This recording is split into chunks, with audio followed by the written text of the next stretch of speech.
Kemudian Aqidatul Awam, Syekh Ahmad Marzuki Al-Maliki. Kita lanjutkan yang kemarin. Kalau yang pertama ketika Syekh Ahmad Marzuki Al-Maliki tidak mengarang kitab Aqidatul Awam, ya, bab 4 ya, bab 4. Ini kita mulai bab 4. Yang bab pertama kemarin mengawalinya beliau dengan mengucapkan bismillah. Setelah bismillah mengawalinya dengan mengucapkan puji dan syukur kehadirat Allah. Dan yang ketiga apa?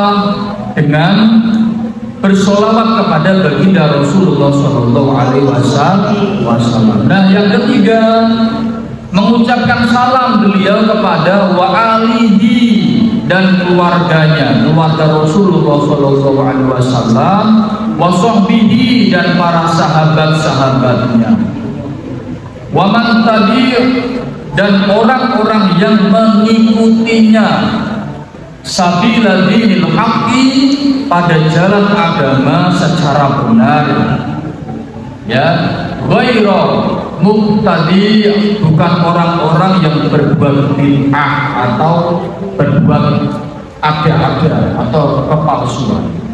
Nah, keterangannya bagaimana? Ketika Syekh Ahmad Marzuki Al-Maliki tidak mengarang kitab Aqidatul Awam, selain beliau mengucapkan bismillah, mengucapkan puji syukur kehadirat Allah, mengucapkan sholawat salam kepada Rasulullah, beliau juga mengirim salam kepada keluarga dan sahabat Rasulullah. Kemudian pertanyaan, yang dimaksud dengan keluarga Rasulullah atau keluarga Nabi itu apa? Siapa yang tahu? Yang dimaksud dengan keluarga Nabi itu apa? Keluarga Nabi itu adalah garis keturunan yang ternasab sedarah, ya, kepada Rasulullah Shallallahu Alaihi Wasallam itu secara nasab, secara darah. Namun secara doa yang dimaksudkan dengan keluarga Nabi yaitu umat-umat Rasulullah dalam kedudukan doa. Setiap muslim yang bertakwa, setiap muslim yang bertakwa itu keluarga Nabi, keluarga Rasulullah, ya, definisi secara doa itu keluarga Nabi. Secara nasab yaitu garis keturunan yang sedarah kepada Rasulullah. Secara doa yaitu setiap muslim yang bertakwa kepada Rasulullah. Adapun dalam kedudukan zakat ada dua pendapat, yaitu pertama pendapat Imam Malik, yaitu dari keluarga Bani Hashim saja, dan pendapat Imam Syafi'i dari Bani Hashim dan Bani Muthalib. Itu dalam kedudukan zakat, itu adalah keluarga. Nah, kemudian apa yang dimaksud dengan sahabat Nabi? Nah, yang dimaksud dengan sahabat Nabi itu apa? Kan bila-bali sholawat dan salam semoga tetap tercurah kepada baginda Nabi Muhammad SAW, keluarganya beserta para sahabat-sahabatnya. Nah, sekarang tahu nggak yang dimaksud dengan sahabat Nabi itu siapa? Iya, itu juga bagian dari sahabat Nabi.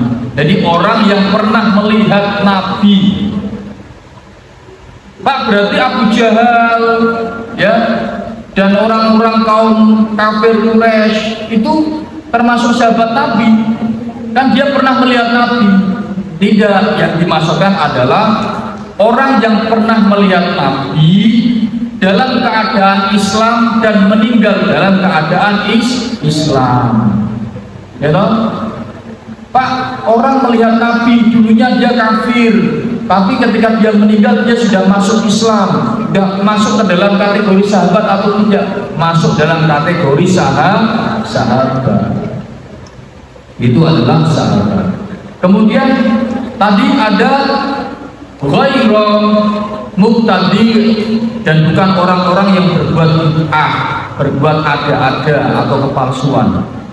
Nah, lantas yang dimaksud dengan bid'ah itu apa? Ada dua hal. Yang pertama, menurut bahasa, sesuatu yang baru tanpa ada contoh sebelumnya. Contoh yang dimaksudkan di sini adalah ma'udhifa ilan nabi qaulan au fi'lan au taqriran au nahwaha. Contoh dari nabi baik berupa perkataan, perbuatan ataupun ketetapan-ketetapan. Dan contoh dari para tabi'in, termasuk dari para sahabat, termasuk dari para siapa itu salafus soleh, dari para alim, para ulama, ya, para imam, ya, dan lain sebagainya. Itu juga merupakan contoh yang masyhur. Kemudian itu secara bahasa. Namun menurut syarak yang dimaksud dengan bid'ah yaitu sesuatu yang baru yang bertentangan dengan ketentuan pembuat syarak. Siapa itu? Ya Rasulullah, ya, sesuai dengan Al-Quran dan hadis. Misal Allah ngarang sholat 5 rakaat, nah, itu kan tidak boleh, bertentangan dengan syariat. Bisa dimengerti? Ya.